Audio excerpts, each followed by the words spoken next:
Hey everyone, my name is Meghann Duffy and I'm one of the co-founders of the Neuro Studio. I hope you're enjoying Big October so far, and thank you for joining me for this lecture about the eyes. So I'll be right up front. The eye exercises are not the most exciting things we do at the Neuro Studio, but they are very important. So my goal of today is to talk to you about the eyes, explain a little bit about why they're important, and how you can implement some eye exercises into your daily program. Because at the end of the day, it's nice to know all this information, but how can we implement it to help you guys? So something a lot of people don't realize is our balance is determined by a lot of things. But if we talk about the three neurological components of balance, it's going to be our visual system, our vestibular, so inner ear, and our proprioception, so our body's ability to know where the joints and the body is in space and relation to other parts of the body. So at the Neuro Studio, and why we believe in movement so much, is we're really tapping into the proprioception, improving the movement at the joints. But the visual system is an untapped resource, and most of us think of vision from a 20/20 perspective. Can we see? Can we not see? Do we need glasses? Do we need corrective lenses? So I want you to think about this. When you go to the eye doctor, you're sitting in a dark room or a light room, and they're looking at your eyes. Now, while that's very important, and by all means, keep going to the eye doctor, something that most eye doctors don't look at is how your eyes respond when you're moving. So for example, as I'm talking to you guys right now, you'll probably notice my eyes are moving. And you know, we're in this new world of Zoom, and I often joke, it's hard to know where to look on the iPad. So our eyes are constantly responding. Say if we're outside, okay, we'll hear things. We look in the direction of things we hear. So our eyes are constantly surveying what is around us. And more importantly, when we walk, our eyes need to be able to respond in many different ways. And if they can, that could be impeding your gait movement. One eye exercise we're going to talk about today, for me, is one of the most crucial, is our eye's ability to converge while we're walking. So before I get ahead of myself, let's briefly talk about the eyes, okay? So we all are familiar with our abdominal muscles. Yes, we've heard of these, the rectus abdominis, the six-pack muscle. Everybody knows about that. So we've got abs. And then I like to say we also have neck abs. So there's muscles that flex our neck, similar to the muscles that flex our lumbar spine. We tend not to care about these muscles until maybe a certain age or appearance changes. But these abdominal muscles are just as important as these. And to top that all off, I like to say we also have eye abs, muscles that are in charge of moving our eyes. So they're actually called rectus muscles. So we have our rectus, medial, lateral, superior, and inferior muscles. So those are all muscles that move our eyes up, down, left, right. Okay, so we've got these little muscles in our eyes that control the movement. We also have obliques. We know obliques. We have obliques in our eyes, similar to our abs here. So even if we just think, so I want everybody, stop what you're doing. Everybody just rotate to the right. Okay? What did you notice naturally? When I rotated to the right, I turned my head and my eyes as well. So we're using our spinal muscles, our abs, our obliques, our neck muscles, our neck abs, and our eye abs to do all those movements. So if the muscles of your eyes, if there's weakness or they can't fully track, you're losing some range of motion from the eyes. So the lower back might have to do more, or your neck might have to do more, okay? So while this might all sound confusing, think of this way. Everything is connected. Anytime we can't do something in our body is able to compensate. And compensation patterns get a bad rap, okay? Everybody's always telling you, oh, you're compensating in your gait, you're doing this. But that's what makes us slightly better than cars. If a car gets a flat tire, you can't compensate by just driving on 3 tires. for us, if we have a movement imbalance or an inability to move a certain joint, our body can compensate around it beautifully. So it's such an important feature of being a human. But as we all know, if we overuse a compensation pattern or any movement pattern for that matter, it can get a little painful, sticky, uncomfortable, and cause other problems, okay? So the other thing I want you to think about is how our neck and eyes are related. This happened to me just today. My client was saying, oh God, my neck is really bothering me. Out of the blue, we did some of our movements and then we did some eye exercises and she's like, oh my God, my neck doesn't hurt anymore. And I explained to her, well, I don't want to jump to any conclusions, but we stare at screens more. So her eyes were really only seeing a picture this big. Okay, so everybody do this. Make your visual field smaller. Do you feel comfortable moving? Think about that. Our body is restricted. So everybody close, make your field of vision smaller and move. Okay? Now, open up your visual field. And notice, by just opening up your visual field, your body allowed movement more. So the idea we're going to think about today is, can I use my eyes to help my movements? Or, wow, I'm noticing my eyes are really a problem. So before we get any deeper, I am just going to say, I am not diagnosing anybody today with any eye issues. I can't see you. But I also want you to not think, oh my God, I have all these issues with my eyes. I want you to try some of these things out and see how they feel on your body. And if you feel that there's something going on with your eyes, if you've had optic neuritis in the past, if you're having some double vision, it's so important to get that fully assessed by a doctor. I find the doctors that do this the best are a behavioral ophthalmologist. And when you go there, please be your own advocate and say, could you test my eyes when I'm moving or walking? I feel that this is happening. Give them more information. A lot of times, doctors are just going off what we say as patients, so the more information, the better, without overwhelming them, because I don't know about you, but sometimes when I give doctors too much information, I feel like they stop listening to me. Which, not all, but most of them. All right, so I'm going to show you kind of a quick trick to test your eyes. Now, if you don't feel comfortable doing this, I'm going to show you 2 ways to do it. And if you're not getting the results you want, I'm going to encourage you to find a practitioner to help you. So, what we're going to do right now is we're going to go through each of the eye movements, starting with what's called a vestibular ocular reflex. You might see it also as a VOR, vestibular ocular reflex. Now, this is an important reflex. This allows us, when we turn our head, that things don't go blurry. So if you watch me right now on the camera, I'm going to get up pretty close. Don't judge the bags under my eyes. So I'm going to stare straight ahead. And now I'm just going to turn my head to the right and left. What do you notice about my eyes? When I turn my head to the right, my eyes go to the left. And when I turn my head to the left, my eyes go to the right. So this is a great reflex we have in our body. So something you can do right away, maybe you wake up in the morning. Something I like to do is a vestibular ocular reflex. The reason I choose this movement is it's a reflex.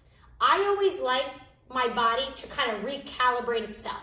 So, 2 ways to do it. If you feel comfortable, take your left thumb in front of your nose. And I have my right thumb. Right thumb in front of your nose. Okay? And sometimes it's flipped in the camera, so don't worry. We're staring at our right thumb. Now, all I want you to do is turn your head to the left, only as far as you can see, still maintain your thumb in your visual field. I like to do that 3 times. Now let's do the other side. Left thumb up. Stare at your left thumb. Turn your head to the right. 3 times, okay? Now, that just looked from left to right. We can also do a diagonal. So you'll put your right thumb out again, Stare at your right thumb. Bring your head up to the right and down to the left. Up to the right, down to the left. Up to the right, down to the left, and we switch. Left thumb out. We're going to do head up to the left, down to the right. 3 times, and relax. Now, if that made you feel a little dizzy or uncomfortable, here's the point where I want to warn you, when we do the other eye exercises, keep the range small or just listen in, okay? And choose not to do the eye exercises. If you feel any dizzy or nausea, it could just be a sensory mismatch, meaning that your eyes and ears aren't giving you the same signal. And that's something you can improve, but always good to get that assessed from a doctor first, all right? So that's a vestibular ocular reflex. What it was actually doing was showing my brain what was available. So when I turn my head to the right, it was showing my brain, look how far we can move our eyes to the left. So when I come back to center, now my brain has a bigger visual field on the left side, or should. Now, when I turn my head to the left, it's really showing my brain, look how far you can turn your eyes to the right, and can open up my field of vision on the right, okay? So that's a little quick trick you can do in the morning. Now, we're gonna get a little bit deeper. That was the vestibular ocular reflex, and I'm gonna repeat myself a lot because a lot of these are new terms, so we don't want them to be confused. Now, I'm just gonna scooch my bench back a little bit, and the next thing we're gonna talk about is smooth eye movements. I like to do the smooth eye movements. I equate them to doing like a lunge or a squat versus like a plyometric jump, squat, and lunge, okay? So this is almost like not an easier exercise, but easier to manage than the exercises we'll do next. I like to build. All right, so here's what we're going to do. You're gonna have options. I'm going to use my left arm. So I'm gonna bring my left arm up and rotate it down. And you can see that's my range of motion. If you've got a funky shoulder, you can also just lift your arm up.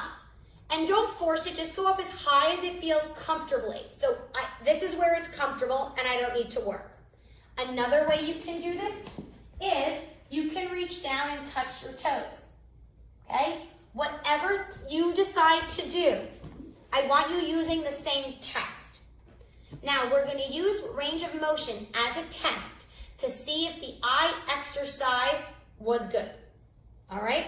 Our brain's always protecting us, and if it doesn't like it, it's going to tell us. So let's start. We're going to start with right eye tracking. Let's all take our right thumb up. Oh, do your pre-test first. We'll do this one for me. Bring your right thumb in front. Now, we're going to turn the eyes only, not the head. Move your thumb to the right and your eyes to the right, and then back to center. And let's also do this 3 times, and only as far as you feel comfortable. Always end on a good one. Relax. Now test again. Woo! Did you see that increase of range of motion that I had there? Did you have an increase in range of motion? If you're unsure, no drama. Wait. Maybe try another test. So let's do another limb. Let me do my left arm. I'm going to rotate it down so you can kind of see my range of motion. We'll do the right eyes again.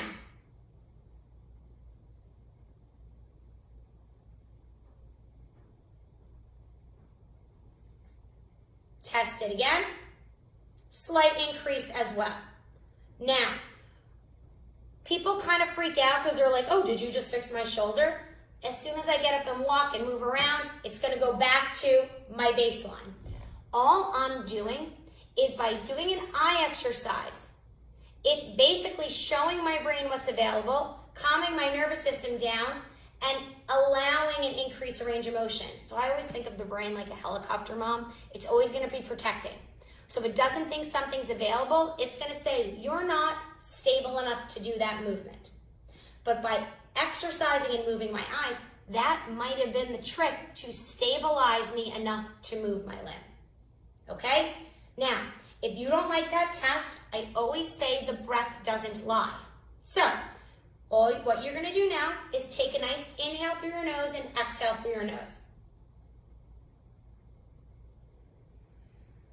Not forced. Let's do the same eye exercise again. Track to the right and back to center. Track to the right, back to center. Track to the right, back to center. Relax. Take that same breath again.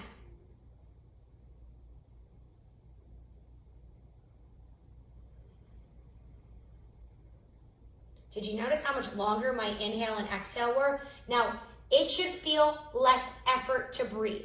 So all we're using is either our breath or a range of motion to test our eyes.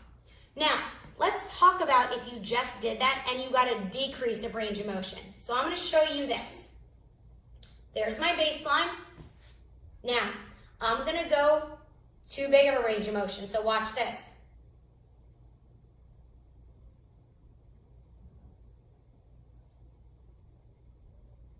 Now watch my arm. I actually had a decrease or same range of motion. So what I did there was I went out of the range that my eyes could tolerate. It would almost be the same as doing a really bad squat. You know, if you do a bad squat, your PT is going to be like, what are you doing? Fix that up. With the eyes, it's harder to tell, okay? So if you had a bad response, a decrease in range of motion, and it's crazy, by just doing that far eye tracking, my left eye is like, stop, okay? So we're gonna go back again, and I'm gonna do my small range of motion.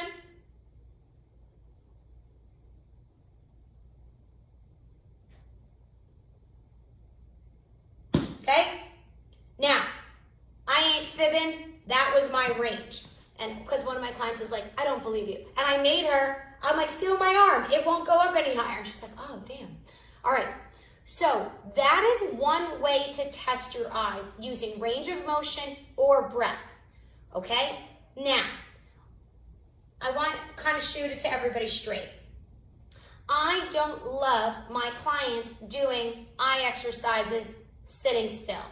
Number one, they're boring. Number two, people tend not to do them. And number three, they get uncomfortable with the testing. Am I doing it right? Am I not doing it right? So what we're gonna do for the next chunk of time is I'm gonna teach you the rest of the eye exercises. And then at the end of all that, we're gonna use them with movement, okay? So just to recap, when you do any of these eye exercises, you can always test them by using a range of motion, okay? So we can do another test. Let's go back to the VOR. So I'm gonna go right thumb and I'm gonna do my VOR. I'm gonna turn my head to the left and test my range of motion. If I had an increase of range of motion, move on. Let's do our VOR to the right. We'll turn our head. 3, 2, 1. Test it again. Still increase. Let's do diagonals. Stare at your thumb, move your head up to the left and down to the right. 3, 2, 1.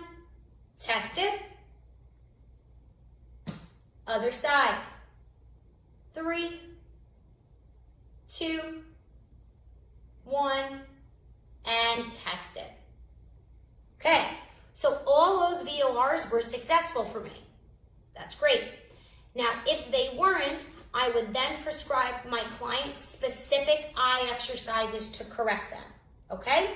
So, let's put a pin in that and talk about the other eye exercises. So we learned VOR. We learned a smooth eye movement. We just did it right and left. You can also do it up and down, diagonals, yeah, you guessed it. And once we master those, I like my clients to get a little crazy with it. Maybe a figure 8, maybe a squiggle, maybe writing your name in cursive and following your thumb. okay? So the smooth eye tracking is our eye's ability to smoothly track, whether it's diagonal, up, down, right, left, squiggly lines. Very important movement, okay? Those are smooth eye tracking. Or smooth movements. You might also see them called smooth pursuits. Next, we're going to talk about saccades, okay? Not cicadas. Those are bugs. They are gross. Saccades. So this is almost like jumping. So for example, if somebody calls my name and says Meghann, I'm not going to smoothly move my eyes and turn. I'm going to say what? And turn my head, or I just will look my eyes up. What do they want? Okay? So I need my eye's ability to jump around. This is crucial when we're walking. When we're walking, we're kind of looking ahead, and we might move our eyes all over. We need our eyes to be able to jump successfully without blurring the picture. Okay? Think of your iPhone camera. Imagine you took a picture like this. Okay? Our eyes are able to take those pictures without it being blurry. Pretty awesome. So, here's how we'll practice saccades. Few ways. Let's start with our thumbs about shoulder distance. All I want you to do is keep your head straight. Look at your right thumb, left thumb, right thumb, left thumb, right thumb, left thumb, relax. Okay? We can also do a test where I'm going to have you have your right thumb up and your left thumb in the middle. So first do your pre-test. Always do a pre-test. I always forget to do that. So now I'm going to say stare at your left thumb. Now look up to the right, back to the left. Up to the right, back to the left. Up to the right, back to the left, up to the right, and relax. Do your test. Okay? So if you didn't have an increase in range of motion, that's telling us that your eyes are not liking, or your brain is not liking the picture when your eyes jump up to the right. Okay? Take note on that. Let's try the other way. Thumb in the middle, left thumb up. We're going to go right thumb, left, right, left, right, left, right, left, right, left, relax. Do your test. Ooh, I had the decrease in range of motion. And I could tell I've had multiple concussions that have really affected my visual system. And it's often left side related. And so it's so funny, when I was going up a little too high to the left, my eyes almost felt like they were straining, okay? So now I know that eyes up to the left could be problematic. Put it in your back pocket, okay? You can also do near and far. So let's put our thumb kind of in front of our face, about halfway between straight and bent, and pick something back there, okay? So we're gonna look to our thumb, back there, thumb, back there, thumb, back there, thumb, back there, thumb, rest. Do your test. Now, this is really important, the jumping from close to far. Think about kids looking at a blackboard in school, okay? We're constantly looking down at our paper, up at the blackboard. So sometimes kids who have trouble concentrating in school, and you might be thinking, yeah, that was me. Oftentimes it could have been some visual issues. It could also have been some processing issues when your eyes had to jump from near and far. So think of it this way. Anytime a system isn't working as well as it should be, it's overworking and taking up bandwidth.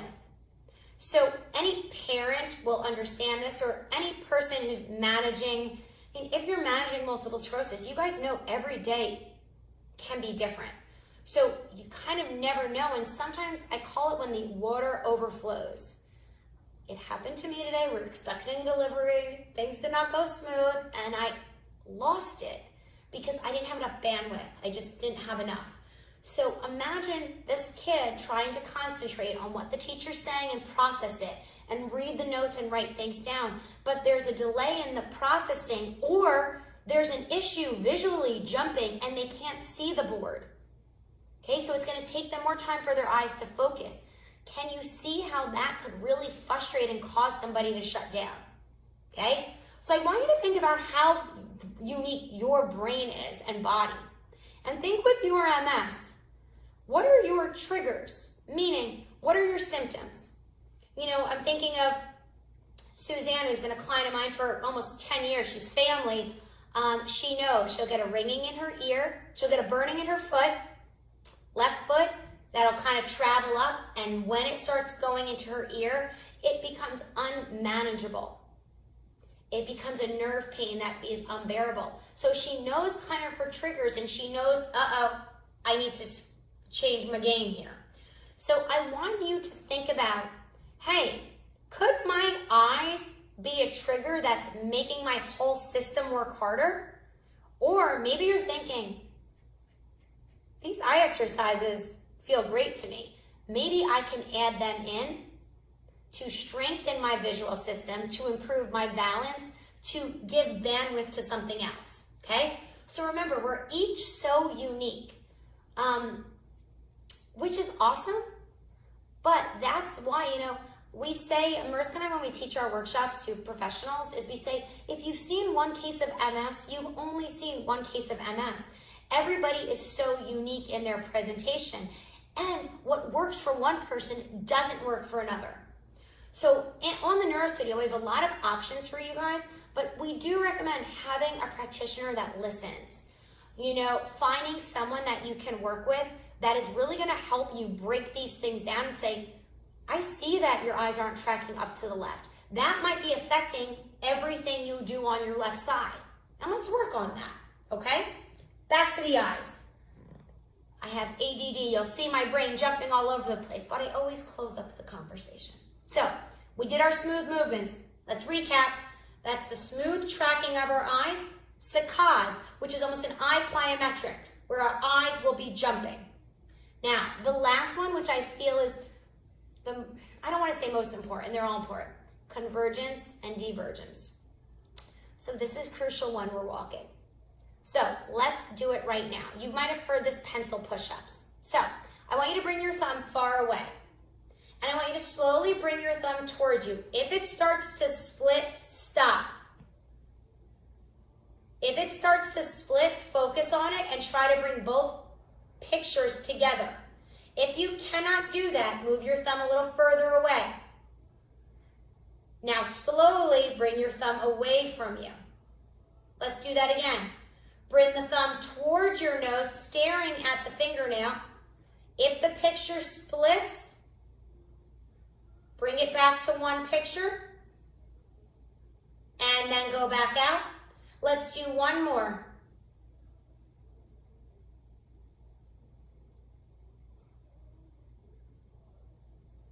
Give it a little test. I've been working on that. Now, let me just explain why that is so important, okay? So I'm just gonna step back here, and hopefully I won't go out of the frame. I'm gonna move my chair. So, when we're walking, and I feel that a lot of my clients get really obsessed with the hip flexion. They wanna lift their leg more, but walking isn't this. Walking is actually, guys, falling forward repeatedly, okay? Now, again, an exaggeration. But what should happen is as I lean forward, the proprioceptors in my ankle and my vestibular system are going to cue me to naturally step forward. Now, I do this in every workshop and it freaks people out, but there is a reflex. As we lean forward, a foot will step. Now, if your ankle proprioception or visual and vestibular aren't working optimally, you might not have that reflex. So don't go and do that just yet. A lot of my clients, they'll be like, that doesn't happen when I do that, and we work on that.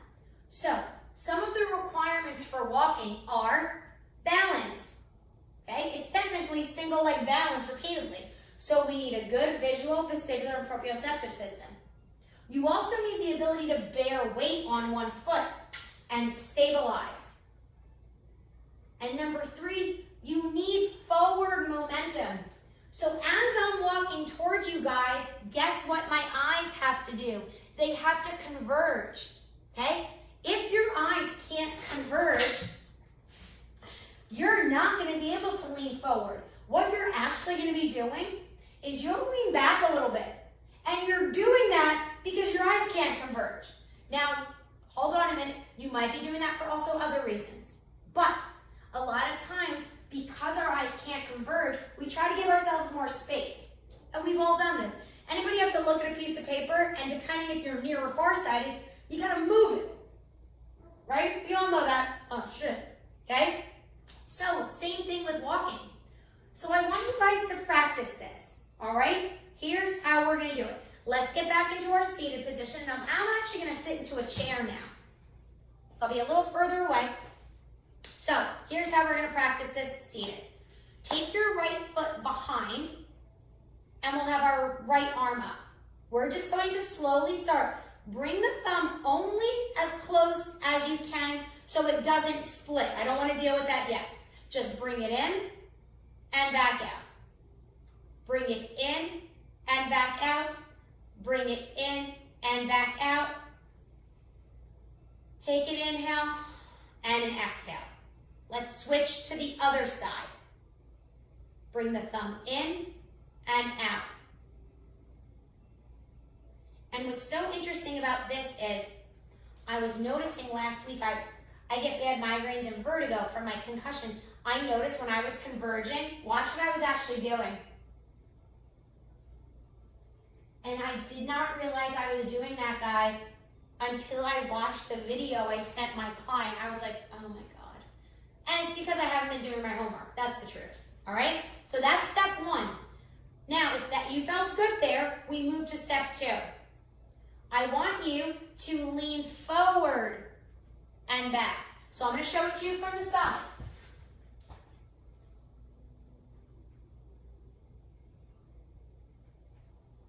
Okay? Now, ideally, I'm moving my pelvis around my legs. I don't want to flex my spine. Sometimes I'll say to clients, think you're sliding your sacrum up your back, or like I'm giving you a wedgie. It's actually a really great way to get a glute stretch, but we're not talking about the glutes, so moving on. So I'm here. We're bringing it close and back away. Close and back away. So we're starting to teach our body what leaning forward feels like. Let's try the other side.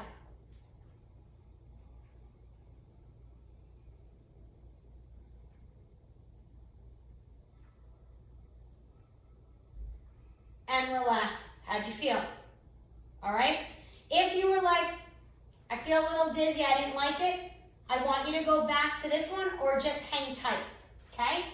The last one, and this is also going to be a two-parter. We can use the chair in front here, okay? Here's what you're going to do. And I just realized my feet are cut out of the frame. All I want you to do, you can now see it, bend your knee and lift your heel. So I'm on the ball of my foot, my heel is lifted, okay? We'll start with the left foot. Here's what I want you to do. Just lean forward and back. So see how my arms are supporting me? And the movement, I'm going to kick up my left leg so you can see I'm really moving at my ankle. See how the hinge point is at the foot? What I don't want is this or that, okay? So sometimes I'll say to my clients, let's do this just for fun. I want you to take your butt back, bring your chest down. So let's do a few at the hips. Last one. Now shift forward from your ankle. So now you can feel the difference distinctly from those two. Now if that feels okay, here's what we're going to do. Lift your left hand, right hand supported. We're going to lean forward and bring the thumb. And you know what? I'm more comfortable with my left hand on. So we'll come in and back out. And it's a small lean. Make sure that right heel stays down. One more. And rest. Switch to the other side. Right knee bent, right heel lifted. Let's do the butt backs first. Chest down, butt out. Two more. One. Now let's shift forward at the ankle. Just feel it out. When you're ready, bring the left thumb up, pull it in, and it's amazing, when I'm doing this, I feel less balance. Now hold on, last one.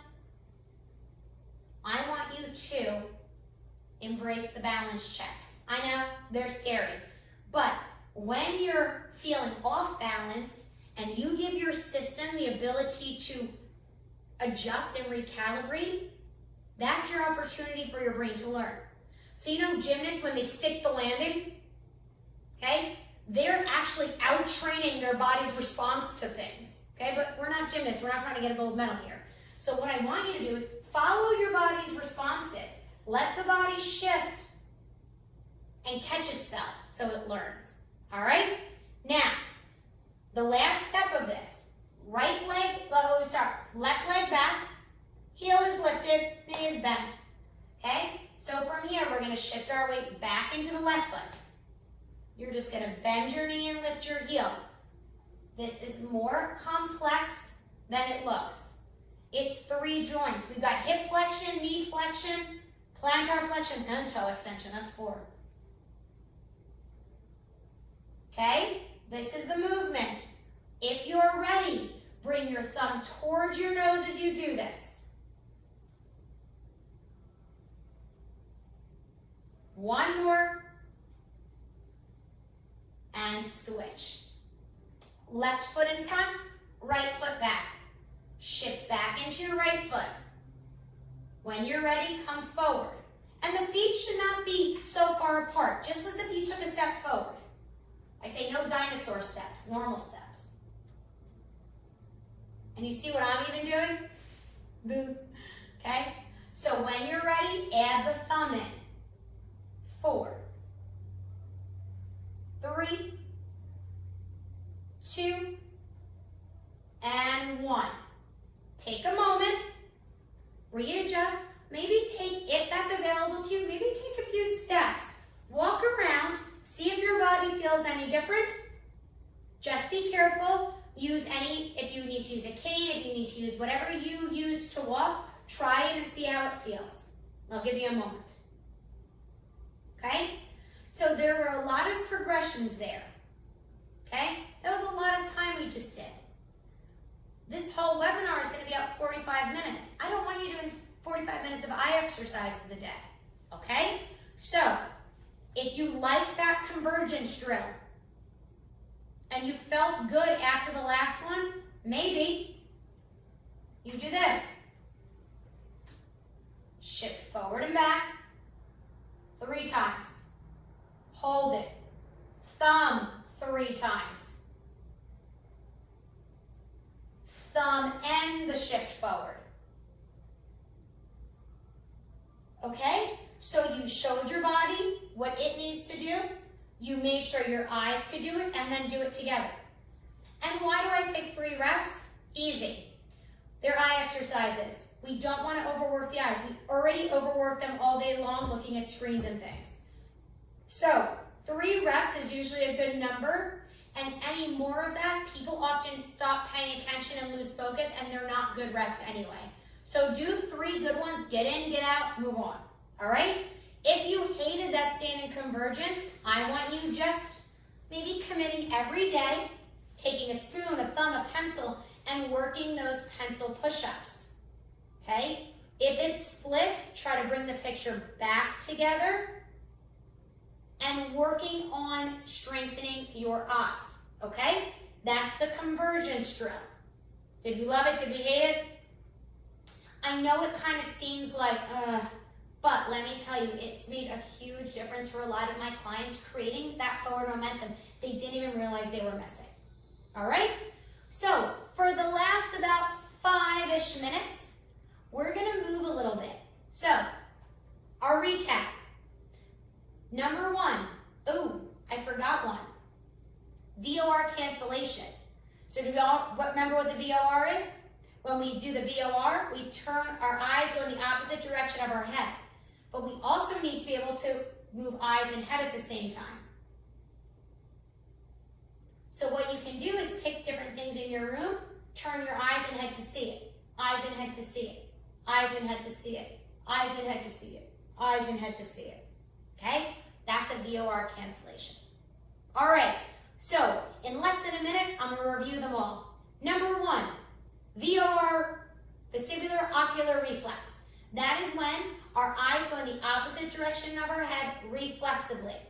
So you can do that daily in all directions. You can do left, right, up, down, diagonal, circles with your nose. The key to that is keeping your eyes fixed on something and moving your head. Number 2, smooth eye movements or smooth pursuits. That's when our eyes will smoothly track following something.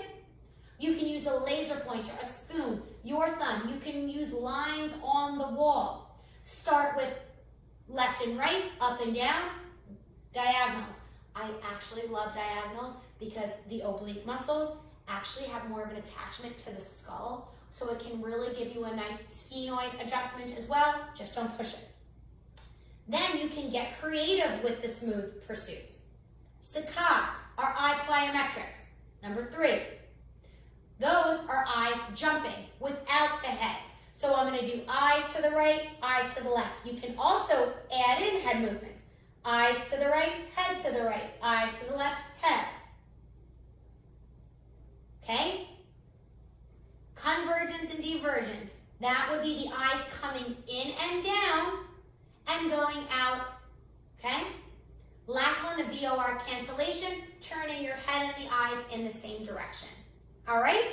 So let's incorporate this into a little bit of a movement flow.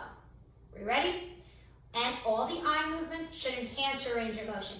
If they decrease, do the eye movement less or omit it completely.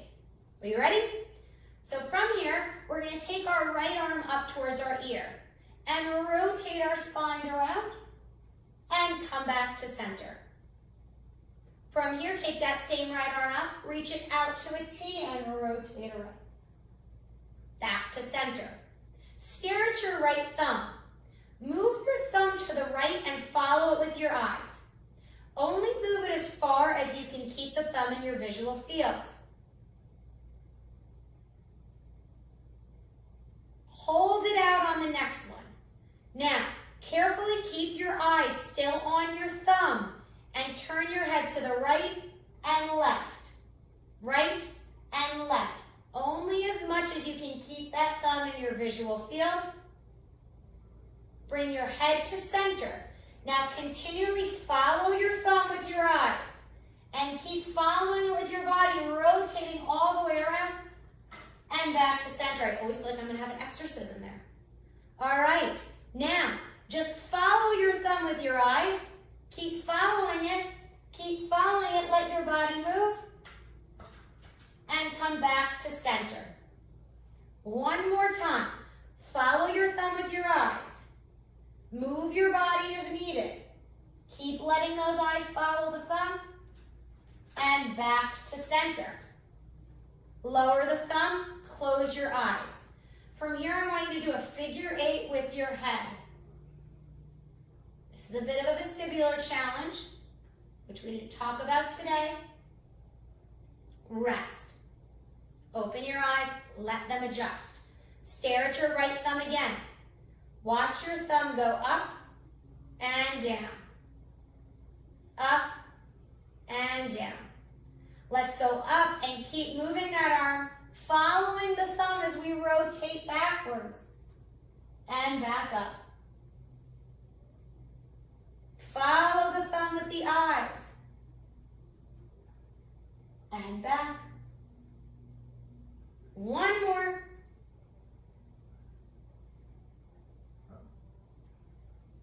And rest. Take your left arm up. Rotate the other way. Notice the range. Take your left arm out to the side and rotate. Notice the range. And I'm even pushing on my right leg to get further. Now, stare at your thumb. Follow your thumb to the left and back to center.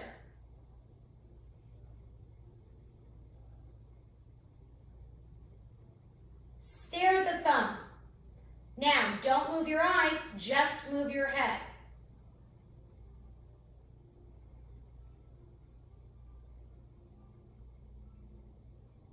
Now, from here, keep going with the thumb. Move your head, spine, and body. And notice that increase of range of motion. If you did not get an increase in range of motion, go back to the eye tracking and make it smaller. If you had an increase of range, keep following the thumb.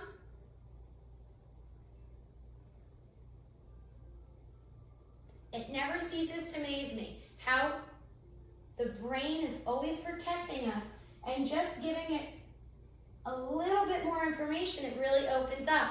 Now we'll go up and down with the thumb. Go up and hold, follow it, rotate the body around, and back to center. One more time, follow the thumb up, and back to center. From here, I want you to take your right leg out to the side. It can be bent or straight, whatever is comfortable for you. From here, we're going to take both arms up, rotate them to the left without moving the head. So our head is straight, our arms are to the left. From here, I want you to quickly turn your head and eyes to your left thumb and back straight. Left thumb, back straight. Left thumb, back straight. Left thumb and hold. From here, I want you to lower your arms down, following your thumb as you roll your spine down, reaching towards the floor. Now follow that left thumb as you come up. Now follow your thumb and move your body towards that thumb. It's amazing. The first rep, I didn't follow my thumb and I felt very wobbly. The second one, I actually did what I said to do. Isn't it amazing when I listen to myself? Come back up, come to center, bring it down. From here, what I want you to do is I want you to do a wrist roll. I was about saying ankle roll. This is not your ankle. And keep moving that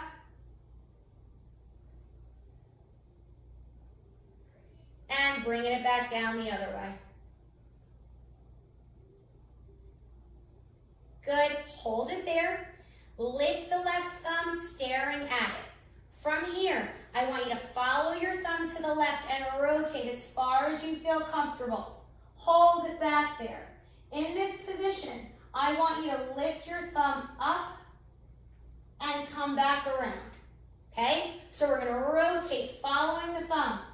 Lift it up and come back down. One more time. And rest. We'll bring the left leg out to the side. Hold that position. Start doing little wrist circles. Bringing that arm up. And go the other way.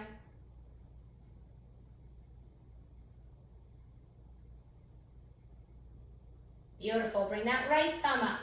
Follow it to the right. Rotate. Now, lift your arm up, watch it with your thumb, and come back. Follow your thumb. Now, lift your arm up, look up to it, and back. One more. Now, think as you do this, we don't want to collapse, we want to lift, follow the thumb, and come back to center. All right, how we do? Bring your right foot back, and I'm going to turn to the side for these guys. Okay. Oh, and I forgot one on the right side. We'll get back to it, don't worry. We'll see if I can remember. It'll be good for my brain. We're going to take our right thumb up in front. Right foot is back, left foot's on the ground. We're going to bring our thumb towards our nose and our nose towards our thumb and back. Now, this is up to you. If you feel comfortable, I want you to stay here. And I want you to keep your eyes on your thumb as you stand up and sit down. Straighten back out. Now, you can always hold on to something here. Bring it in. Stare at that thumb and just stand up and back down. One more. Bring it in. Lean into it. Lean into it. Stare at that thumb and back down. Bring that right foot in front, both arms straight. Bring your arms to the right, still looking straight ahead, and I want you to take your eyes and head to your right thumb. Back to center, right thumb, back to center, right thumb, back to center, right thumb and hold. Now lower your arms, and I want you to watch your thumb as you bring your spine down. And then back up. Lower Are the arms watching the thumb? Rolling that spine down. And back up. One more time. Rolling up. Bring the arms back to center. Lower the right arm. Left thumb is up. Take your left foot back. Bring your thumb towards your nose and back. Towards your nose and back. Towards your nose and hold. Now keep staring at that thumb. Now I didn't say this on the other side. We don't want to keep the arm down here. Bring the thumb up with you. So we're staring at it and back down. This really helps me and my clients. When we stand up, we don't want to go this way. We want to stay leaning forward, use our legs, and use hip extension to bring our spine up. Okay? So by reaching into the thumb, it's going to help us, provided we can do convergence. Last one.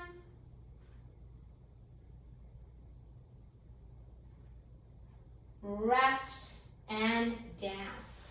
All right. So, a quick little movement with the eyes. What you hopefully notice is by using your eyes in particular movements, it can increase the range. Okay? So we didn't look at kind of proprioception or stability or any other things today. We were strictly just looking at the eyes. Remember, this is to get you excited about the possibilities, not to tell you what's wrong with you or offer that there's any one solution for the movement issues that you are personally having. Okay? It's usually a cumulative effect of a few different things.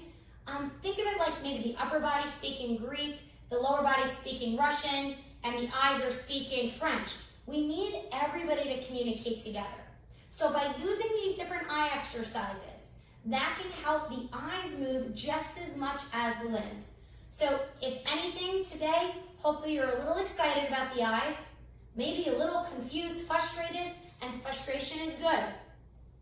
Frustration is good because if you can overcome that frustration and understand the buy-in, meaning that this will help your walking, when you overcome it, you'll have more neuroplasticity.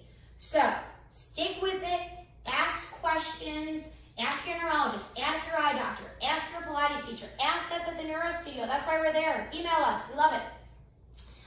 Any ways you can incorporate eye movements into what you're doing. If nothing else, add in some VORs, or maybe add in maybe just some smooth eye movements when you're doing something that feels sticky or stuck.